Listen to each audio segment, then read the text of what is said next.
Everyone welcome to DT square. तो आज का वीडियो है part 2 of the chapter that is consumer's equilibrium utility analysis. और इस पार्ट पे मैं लगभग फुल कंप्लीट कर लूंगा। पिछले क्लास के वीडियो पे मैंने अराउंड 80% कंप्लीट कर दिया था। तो आज का जो हम टॉपिक कवर करने वाले हैं ये बहुत इंपॉर्टेंट टॉपिक जो कि है कंज्यूमर्स इक्विलिब्रियम। ठीक है, तो कंज्यूमर्स इक्विलिब्रियम एक ऐसा सिचुएशन जहाँ पे आप जो आपका जो सेटिस्फेक्शन है वो एकदम मैक्सिमम हो जाता है। इससे ऊपर आपको इतना ज्यादा सेटिस्फेक्शन नहीं मिलता। इसके लिए जो एग्जांपल आप इसको ले सकते हो, ये टेबल को ले सकते हो। ठीक है, ये टेबल पे आप देख सकते हो आपका जो मार्जिनल यूटिलिटी है यहाँ पे एक करके बढ़ता जा रहा है, बढ़ता रहा। जब पांचवें आइटम पे आया ना तब आपका जो है 20 है। उसके बाद आप देखो ये नीचे नाम रहा है। ठीक है, तो इसे कहते हैं मैक्सिमम सेटिस्फेक्शन। इतना तक ही सेटिस्फेक्शन है और ऊपर नहीं जाएगा, अब नीचे चला जाता रहेगा। ठीक है, तो इसी सिचुएशन को कहते हैं कंज्यूमर्स इक्विलिब्रियम। ठीक है, और बहुत स्टूडेंट्स लोग बोलते हैं कि हमने पांचवा आइटम को ही क्यों लिया, 20 वाला, मतलब जो कि है ज्यादा मैक्सिमम सेटिस्फेक्शन, चार पे भी तो 20 ही है। तो देखो, एक्चुअली मैक्सिमम सेटिस्फेक्शन उस क्वांटिटी पे हम बात करेंगे जिस क्वांटिटी के बाद का क्वांटिटी पे डिक्रीजिंग होता जाएगा हमारा यूटिलिटी। ठीक है, यहाँ पे आप देखो, यहाँ पे आपका जो टोटल यूटिलिटी है वो गिर जा रहा है इसके बाद ही। तो इसी सिचुएशन को कहते हैं हमारा जो कि है कंज्यूमर्स इक्विलिब्रियम, इससे ऊपर नहीं जाएगा, खत्म। तो इसी सिचुएशन को कहते हैं कंज्यूमर्स इक्विलिब्रियम। तो हम डेफिनेशन को देख लेते हैं अभी क्या यार। तो यहाँ पे है हमारा definition. So consumers equilibrium refers to a situation wherein a consumer gets maximum satisfaction out of his given income and he has no tendency to make any changes in his existing expenditure। ठीक है, यह आ गया consumers equilibrium का हमारा definition. अब consumers equilibrium ना दो प्रकार का है। ठीक है, पहला है वन कम्युनिटी केस, सेकंड है आपका सेकंड होगा डबल कम्युनिटी केस। ठीक है, तो वन कम्युनिटी केस पे हम एक चीज को ही पकड़ के रखेंगे जैसे कि कंज्यूमिंग गुड एक्स। ठीक है, जिसका एग्जांपल हम अगले स्लाइड पे देखेंगे। और यहाँ पे जो कंज्यूमर इक्विलिब्रियम हम कब कहेंगे वन कम्युनिटी केस पे, वो डिपेंड करता है दो सिचुएशन पे। सबसे पहला सिचुएशन तो है जब आपका मार्जिनल यूटिलिटी, सबसे पहला सिचुएशन तो मार्जिनल यूटिलिटी डिमिनिशिंग, यानी नीचे नामता रहेगा obviously, law of diminishing utility में हम लोगों ने पढ़ा है। और दूसरा है कि जब mu x by P X equal to mu m। ठीक है, mu x मतलब जो हमने x लिया था ना प्रोडक्ट, जो हमने एज्यूम किया कि हम x प्रोडक्ट कंज्यूम कर रहे हैं। ठीक है, तो उसका मार्जिनल यूटिलिटी को कहते हैं mu x, इसका कीमत कितना है उसे कहते हैं px। और आखिरी चीज जो कि है mu m मतलब है मार्जिनल यूटिलिटी ऑफ मनी। देखो, मार्जिनल यूटिलिटी ऑफ मनी का मतलब क्या। ठीक है, marginal utility of money refers to the worth of a rupee to a consumer. एक व्यक्ति का एक रुपए में उसको कितना यूटिलिटी मिल रहा है, वो स्टैंडर्ड जो है उसे कहते हैं marginal utility of money. Suppose suppose आपके पास है 100 रुपए। ठीक है, और 100 रुपए में आपको चीनी भी मिल रहा है। ठीक है, नॉट 100 रुपए, सॉरी, मैं 1 रुपए बोलता हूँ क्योंकि स्टैंडर्ड है। ठीक है, सॉरी, नॉट 100 रुपए, 1 रुपए। ठीक है, सपोज मैं एज्यूम कर रहा हूँ, कभी नहीं होगा जो मैं एग्जांपल दे रहा हूँ रियल वर्ल्ड में। सपोज 1 रुपए में आपको 100 ग्राम का चीनी मिल रहा है, 500 ग्राम का चावल मिल रहा है, 500 ग्राम का नमक मिल रहा है। तो ठीक है, तो इतना सारी चीज तो आपको 1 रुपए मिलता है। और सपोज इन तीनों चीज को खरीदने के बाद आपका जो यूटिलिटी है वो है 4 यूटिल्स का। ठीक है, तो यह है आपका मनी स्लॉट, मतलब 1 रुपए में आपको 4 यूटिल्स का यूटिलिटी मिल रहा है। और यह है स्टैंडर्ड, मतलब ये एक बेसिक स्टैंडर्ड है जिससे आप कंपेयर करोगे आने वाले जितने भी यूटिलिटी आपको खरीदने पे मिलेगा, चार का कि आपको मिलेगा कि नहीं। तो इसे कहते हैं एमयूएम, देखिए marginal utility of a money. यहाँ पे देख सकते हो, worth of a money refers to utility derived from a consumer after consuming a standard basket of good that he और she can buy with a rupee. ठीक है, जो मैंने एग्जांपल दिया, तो 1 रुपए में आपको 4 का यूटिल्स मिलता है, यानी कि आपका जो है वर्थ ऑफ ए मनी, 1 रुपए का कितना वैल्यू है। तो इसे कहते हैं मार्जिनल यूटिलिटी ऑफ मनी। और इसी को ना ग्राफ, सॉरी, टेबल से ऐसे समझ पाते हैं। ठीक है, ये है consumers equilibrium one commodity case का जो चीज है वो हम इसी टेबल से हम समझ पाएंगे। ठीक है, जैसे कि आप लोग यहाँ पे पहले देख लो, यहाँ पे मैंने क्वांटिटी 1 2 3 4 5 6 क्वांटिटी लिए।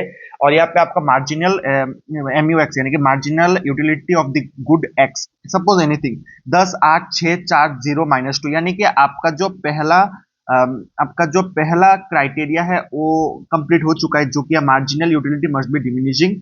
जब आपका मार्जिनल यूटिलिटी नीचे की तरफ जा रहा है।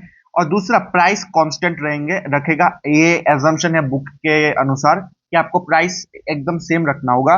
जब हम mu x by px जो कि सेकंड आपका जो क्राइटेरिया है उसको हम फॉलो करें तो mu x by P X हमको निकालना होगा 2 divided by 10 equal to 5, 2 divided by 8 equal to 4, 6, 3, 2, 0, -1।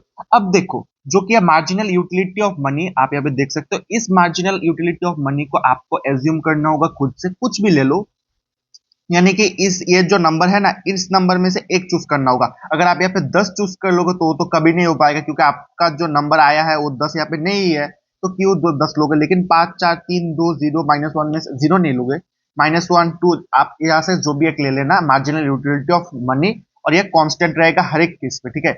तो ये है हमारा बेसिक एजम्पशन। और आप यहाँ पे देखो, जब हमने एमयूएम मैंने एज्यूम किया 4, ठीक है, 4 एमयूएम 4 किया क्योंकि यहाँ पे 4 दिया है। तो जब क्वांटिटी 1 खरीदा तब mu x by P x है कि 5, 2 के टाइम पे 4। आप यहाँ पे देख सकते हो mu x by P X equal to 4, और बाकी के केस में नहीं है, इस केस पे भी नहीं है। तो इसी सिचुएशन को कहते हैं हमारा consumers equilibrium one commodity case में। तो बेसिक चीज है यार।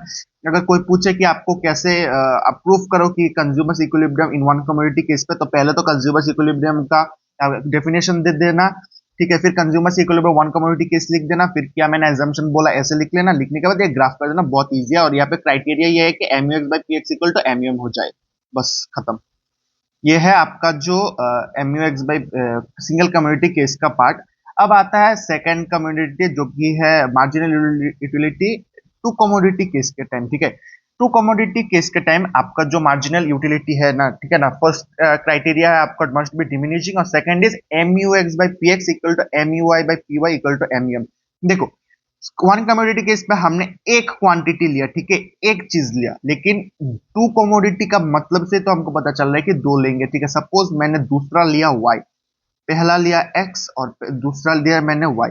तो यहाँ पे देखो ये क्राइटेरिया क्या कहता है कि mu x by P X equal to mu y by P Y equal to mu। अगर ये सेटिस्फाई हो जाता है तो आपका जो इक्विलिब्रियम है वो एकदम सही है, यानी कि टू कमोडिटी केस में आपको इक्विलिब्रियम मिले। तो आप यहाँ पे ये एग्जांपल देख सकते हो, थोड़ा कट है, माफ कर देना, ठीक है। तो मैंने यहाँ पे एज्यूम कर लिया कि पी एक्स मतलब एक्स कमोडिटी का प्राइस है 5 और वाई कमोडिटी का प्राइस है 9, ठीक है। ये शेयर गलती से लिख लिया।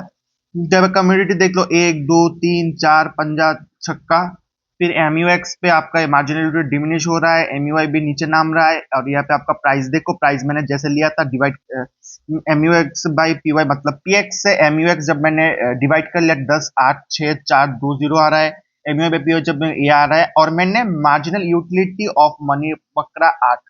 इस केस में मैंने पकड़ा 8, पिछले केस में मैंने पकड़ा था 4, इस केस में मैंने पकड़ा 8। जब अब यहाँ पे देखो, जब क्वांटिटी टू पे आ जाता है तब आपका mu x by P X equal to MUM हो जाता है, और mu y by P I जब आपका 5वें नंबर पर आ जाता है तब आपका सेम होता है, जो कि 8, ठीक है। ये देखो 8, ये देखो 8, और 8 इक्वल टू 8, और यहाँ पे देखो 8 इक्वल टू 8, यानी कि ये सेटिस्फाई हो चुका है। मतलब भाई एकदम सिंपल बात है ये, भाई किसी को क्या ही समझाना हो।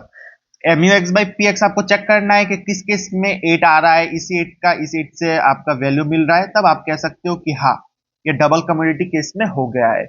और बहुत स्कूलों में भाई कंज्यूमर्स इक्विलिब्रियम का ग्राफ भी पूछ लेता है, लेकिन मैं इतना इंपॉर्टेंट नहीं मानता।